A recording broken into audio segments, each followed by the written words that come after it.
From those scorching summer temperatures to a surprise tornado, Mother Nature did not hold back this year. Justin Horn takes a look back at the top 5 weather events of 2023. While the summer as a whole is coming up later in the countdown, we began with a record-setting day. At number 5, San Antonio records its highest heat index ever. On June 20th, the temperature reached 105. That's hot, but we've dealt with that before. The problem was the humidity was sky high, resulting in a heat index or feels like temperature of 116. That's the highest heat index San Antonio has ever seen since records have been kept. For number 4, we switch to the other extreme, ice. San Antonio got a dose of cold air on January 29th, with temperatures dipping below freezing in the hill country. That was followed by significant freezing rain on January 31st. The ice brought down trees in the hill country and took out power in places like Austin. It was one of the worst ice storms Central Texas has seen. Now to number 3. On October 26, a brief weak tornado touched down near downtown San Antonio. Interestingly, it came with generally benign storms. However, the winds of the atmosphere were just right. The tornado rated an EF0 caused minor damage near Fort Sam and Terrell Hills. Many San Antonians captured the event on their phone. It was a celestial event that winds up at number 2. San Antonio was captivated by an annular eclipse on October 14th with a path that passed right over the city, creating a ring of fire. The moon moved in front of the sun, leaving many in San Antonio looking up as the event unfolded. Even more exciting, a total solar eclipse visits us next year and will no doubt make our countdown in 2024. And the winner is, at number 1 this year, the summer swelter. You probably aren't surprised by this. Just when we thought it couldn't get worse than the summer of 2022, it did. San Antonio saw the hottest summer on record, while August marked the hottest month San Antonio has ever seen since records have been kept. Plus, we saw a record number of triple-digit days, the most consecutive triple-digit days, and the most 105-degree days. Here's hoping that 2024 treats us with some cooler weather. I'm meteorologist Justin Horn. Get back, get back, get back! Dramatic video out of Oklahoma showing a deputy pulling a woman from a burning car. The deputy's body camera captured this Sunday night in Oklahoma County. Deputy Matt Yerby was out on patrol when he saw the burning car. He rushed to help. The car door was jammed, though, so the driver couldn't get out. And also, she had a broken ankle. Yerby broke the window and pulled that woman to safety. Moments later, that car went up in flames. The driver, who lost control while driving through a traffic circle, is now recovering from her injuries. This is the aftermath following a truck explosion in upstate New York. Officials in Glenville say the truck was carrying flammable material believed to be compressed natural gas when it hit a bridge. That caused a large explosion. Witnesses say they saw a huge fireball with flames shooting some 200 feet into the air. The blast knocked out power in the area, and some homes were evacuated as a precaution. The driver was hospitalized with third-degree burns. This incident's now under investigation. Now to that mad holiday dash from the skies to the roads. Millions of Americans are making their way to their holiday destinations as a West Coast storm threatens to disrupt travel plans. Morgan Norwood has more.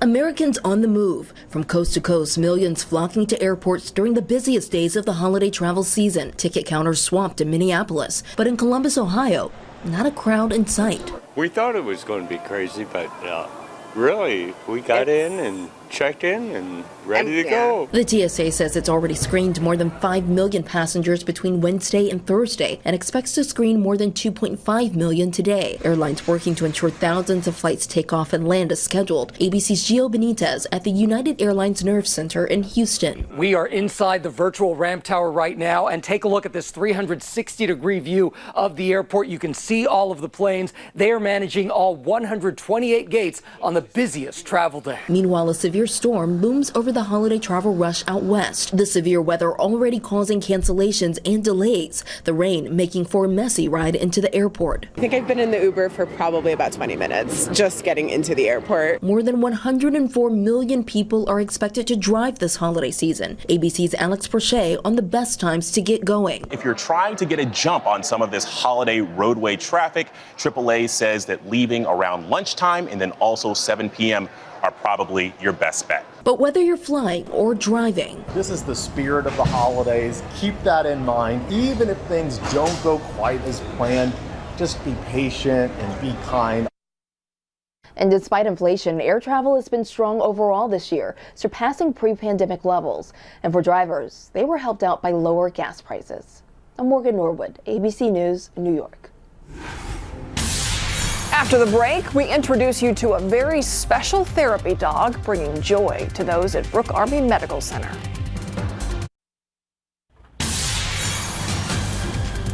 A lot of us know that dogs can help comfort, support, and give love. And that's what they're doing for staff at Brooke Army Medical Center, better known as BAMC.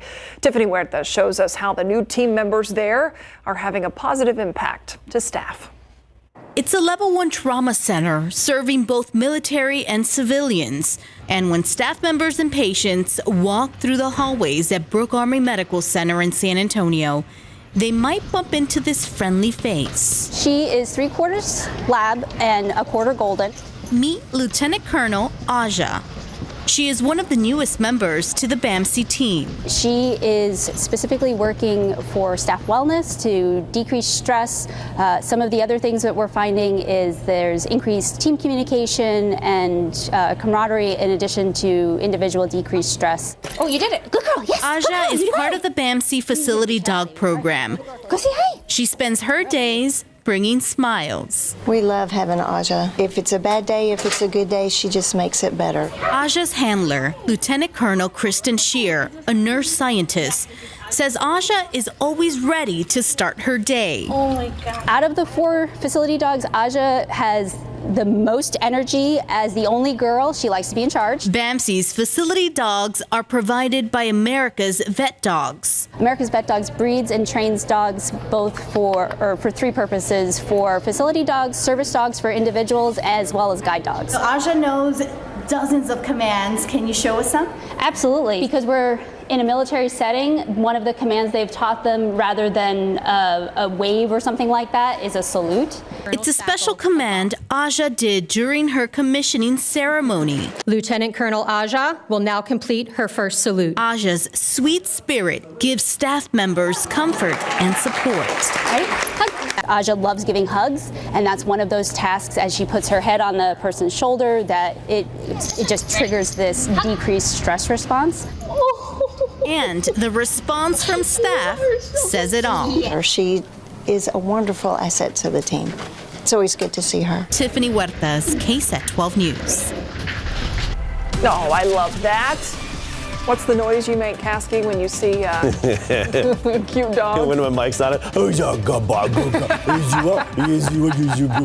Yeah, so you can think of that every time you see a dog on air now. Yeah, that's what happens. That's what happens in the studio. Yeah, I make sure that red light's not on so our mics aren't on. We got a winner. We got a winner. Yes, we do. We have a homemade thermometer ornament winner. This one goes to Campbell Boyd of San Antonio. Congratulations, Campbell. You can go to KSAT.com/thermometer to enter the drawing, though. I have to say, today is my last day of giving away the thermometer ornaments. I had some wonderful, wonderful winners coming by today. It was good to see the folks and snap some photos with them and let them pick the ornament of their choice. All right, we're going to talk about the travel weather across Texas, where there's a white Christmas, and of course, our rain chances around here. We're in their best in just a bit. All right, there are 2 types of people during the holiday season, those who love eggnog and those who hate it. But for one group of students in Moorhead, Minnesota, it was all about who could drink it the fastest. 7 students took part in their school's annual eggnog chugging contest Thursday. Oof, the goal is to see who can chug a quart of the seasonal drink the fastest. The bragging rights ended up going to 9th grader Jaden Hansen. Now, turns out he was a back-to-back winner. He won it last year, too. But don't expect to see him drinking eggnog over the holiday break because he says he doesn't even like it. Ooh. I am one of those people that does not partake. That stuff is nasty. It's hard to We're in think of. agreement We're in the based on your face. Yes, we are full agreement on that. Oh man, can't even take a sip of it or smell it. Anyway, 'tis the season for it if you like it. There you go. Let's get to our weather headlines. I want to start with this. We've got more fog and drizzle developing again tonight, and it's going to impact travel on the roadways tomorrow. Showers and storms likely to develop Saturday night and last into early Sunday morning on Christmas Eve. Then windy and cool on Christmas Day, Monday. Here's a good way to look at our rain chances through the hours tomorrow. Daylight hours, really just a few isolated light showers here and there. But once we get to tomorrow evening and tomorrow night, those rain chances go up to 60%. So becoming scattered to widespread in nature into tomorrow night and early on Christmas Eve. Then by noon on Christmas Eve, they should all be out of here, turning sunny for the second half of Christmas Eve. Could easily see around an inch or more in some neighborhoods where we get the heaviest rain Saturday night into early Sunday. Then we clear out 70s on Sunday, then Monday, Christmas Day. Windy and cool, 45 in the morning, 62 in the afternoon, and we're going to have some wind gusts around 30 miles per hour, especially the first half of the day on Christmas. So that's something you'll notice when you're outside. You'll notice the gusty wind along with the cooler temperatures. Not necessarily Arctic air, but, cooler than what we've been experiencing. Let's talk about the big picture. This is where the activity is in the southwestern U.S., Southern California, even into Vegas. Rain, precipitation, stretching through Arizona, the desert Southwest. This wound up upper level low, that's going to push eastward and just sit in the center part of the country for a few days as we get into early next week. As for travel weather going forward across the state of Texas, I'll go through this slowly with you. As that system approaches, it will develop some showers and storms and likely a line of them tomorrow afternoon in parts of West Texas. And then it's going to develop even more by tomorrow night. That's going to start in West Texas and slowly progress eastward and impact the I-35 corridor overnight Saturday into early Sunday. I mean, we're talking between about 1 a.m. and 5 a.m. It will impact I-35 in and north of San Antonio. Then it all shifts to East Texas Sunday by 10 a.m. and it's out of here Sunday afternoon, and we clear out for Monday, Christmas, with just some high clouds moving overhead. But Christmas Day, a little cool out there. I mean, if you're going to the Panhandle, on Monday, Christmas, 43 in Amarillo, Lubbock, only 48 for the high temperature that day. Here in San Antonio, 62, Junction 55, Austin at 57. Some cooler air is on the way. Morning temperatures right around sunrise, when we typically have our coldest temperature of the day, 38 degrees by Tuesday morning. We'll have a stretch of mornings in the upper 30s Tuesday, Wednesday, Thursday for the middle part of next week. So we will feel a bit of a chill. It's not the really cold Arctic air, though. Temperatures right now are in the 60s across most of Texas and even the northern U.S. Warmer than average. This is really a classic El Nino winter across the north with a lack of snow and above average temperatures. You go into Canada, it's cool, but not cold, even relative to this time of year. I mean, a little below zero in far northern Canada. That's nothing for them. The really Arctic air is up over the North Pole. It's going to stay bottled up for a bit. Some of it may dislodge into the northern portion of the country by early January. That's when we could see some real wintry temperatures up north. As for a white Christmas, slim pickings. I mean, you go across the northern U.S. where they have higher odds of snow, and it's just not there. You have to get to the higher elevations, really, in the Rockies. Closest to us, as we get to Christmas Day, would be northern New Mexico and Colorado, the ski resorts there. And with the big system in the midsection of the country, could get a little bit from Omaha northward into the Dakotas. But that's it. I mean, not much in terms of a white Christmas for most of America, with the exception of Alaska. They've had a lot of snow in a good portion of Alaska. Here's a quick look at our 7-day forecast. 70 tomorrow, 74 Sunday with that afternoon sunshine Christmas Eve.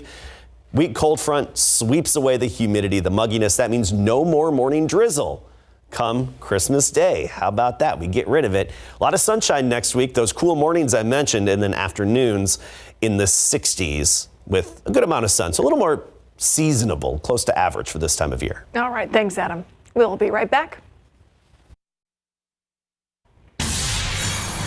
Oh, it is that special time of year. The kids are out of school. You're juggling all the things you normally do. Also adding in final holiday preparations and keeping those kids who are very excited occupied. Mandy Gaither has more on how the whole family can stay sane through the winter break. The classrooms are empty and your house may feel full. So can you just eat that pancake that you have right now? No. School break is here and sometimes it can bring an unwanted gift.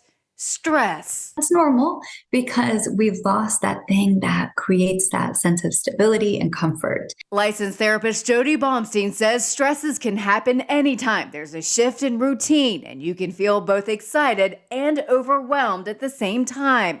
To stay sane over the holidays, Baumstein says to first keep practicing healthy habits, get good sleep, stay active and hydrated, and eat balanced meals and snacks. All of a sudden, we're not eating well or not eating enough. Time has gone by and then we get kind of cranky. Next, be consistent. It can help our mood and behavior. Try to eat meals and go to bed and wake at the same time. Siblings might be clashing more and having more arguments. And so these things that we're doing to practice healthy habits, maintain certain routines, are actually really powerful in terms of preventing some of that stuff. Finally, Baumstein says to find joy in embracing the time off. It's okay to slow down and spend time together, whether that's trying something new, doing things you love but haven't had time to do, or volunteering as a family. It might be an opportunity for you to connect with your kids in a different way. For Health Minute, I'm Mandy Gaither. A few light showers popping up far east of San Antonio. We're talking between Cuero and Hallettsville and just south of Hallettsville in southern Lavaca County. These are having a hard time really holding together, but it's just another indication that we still will have little spritzes and sprinkles here and there redeveloping tonight, and a few right along Highway 87 just east of Stockdale. Otherwise, it's fog and drizzle developing and affecting the roadways tomorrow morning, and then rain chances ramp up tomorrow evening through tomorrow night up to 60%, and then that's all out of here by midday Sunday. All right, thanks, Adam. Thank you for joining us at 6 o'clock. We'll see you right back here for the Night Beat at 10.